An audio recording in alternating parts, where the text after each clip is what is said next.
ఇబ్బంది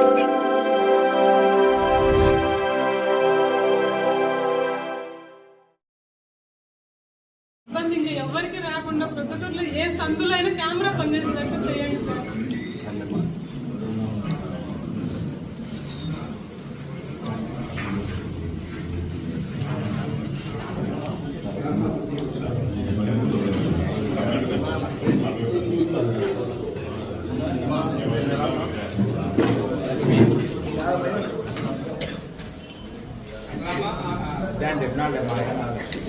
అంటే వాళ్ళంతా బెదిరించినారు సార్. ఇవన్నీ ఏమి ప్రశ్నలు చెప్పినా సార్ కాడికి వచ్చినా కూడా ఆయనకి ఏమైనా ఇబ్బంది వస్తుందని సార్ ఉన్న ధైర్యంతో నేను వాళ్ళకేం బెదిరికున్నా కూడా లోపల భయం అయితే ఉంది.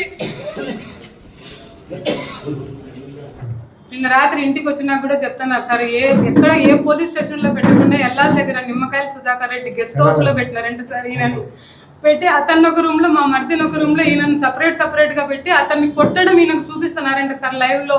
నువ్వు ఇదంతా ఒప్పుకోకుండా ఉంటే నిన్ను కూడా ఆ విధంగా కొడతాము, నీకేం సంబంధం లేదు మాకు తెలుసు, కానీ ఇక్కడ ఒక ప్రముఖ వ్యాపారవేత్త హస్తం ఉంది ఇందులో, బంగారంగడి ప్రముఖ వ్యాపారవేత్త అని చెప్తున్నారు సార్ మాకు.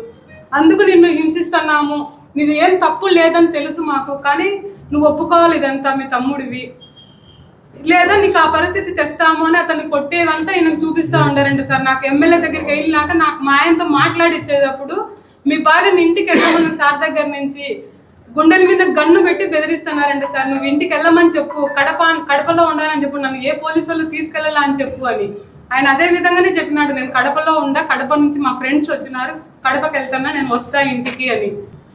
డిఎస్పీ మేడం దగ్గర 3.5 గంట నిలబడినా సార్. ఆమె కూడా ఒక లేడీ, నా బాధ అర్థమవుతుంది కదా అనుకున్నా. ఆమె అసలు బయటికి రాలే. తర్వాత నాకు నువ్వు వెళ్ళేసి 1 టౌన్ పోలీస్ స్టేషన్ కాడిగో, నీకు ఫోన్ చేస్తారు ఎస్ఐ అన్నారు. ఎస్ఐ సార్ ఫోన్ చేసినారు, కానీ మీరు ఉండే అప్పులన్నీ ఏమైనా సరే సెటిల్మెంట్ కోరుకుంటే మీరు ఒప్పుకుంటే వస్తారు. హైదరాబాద్ పోలీసులు తీసుకుపోయినారు మిమ్మల్ని, మీ ఆయన అని చెప్పినారు.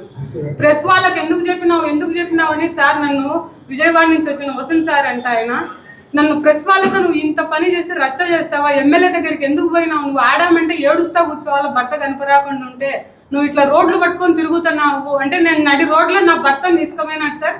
శివాలయం సెంటర్ నడి రోడ్లో కెమెరాలు పనిచేయాలి అన్నారు సార్.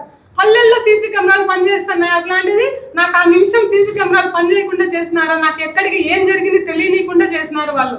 నేను చాలా ప్రయత్నం చేసిన సార్. ఈరోజు శుక్రవారం రాత్రి నుంచి నేను ఇప్పటికి ఏమే కానీ తినలేదు. ఏం చేయాలో నాకు అర్థం కాక, నాకు ఎమ్మెల్యే సార్ ఇప్పుడు ఏం చేసినా న్యాయం చేస్తారు. సార్ కాడికి నేను నిన్న వచ్చి పోయినాక ఈయన నాకు చూపించినారు, మాట్లాడిపించినారు. ఇప్పుడు కూడా నాకు సారే ఏం న్యాయం చేస్తాడో అని నేను ఇక్కడ కూర్చున్నాను సార్. ఈరోజు కూడా ఉదయం 11 నుంచి స్టేషన్ కాడ పడిగాపులు కాకుండా నేను నీళ్లు కూడా తాగలేదు, అసలు ఏం చేయలేదు. ఎందుకంటే ఏమన్నా తాగినా తిన్నా వాళ్ళకి నాలో బాధ అర్థం కావడం లేదు. ఏడవాలంటున్నారు.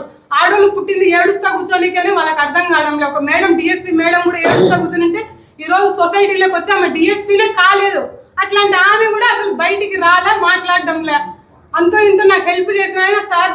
నేను అందుకే సార్ కాడికి వస్తే నాకు న్యాయం జరుగుతుంది అని అనుకుంటాను.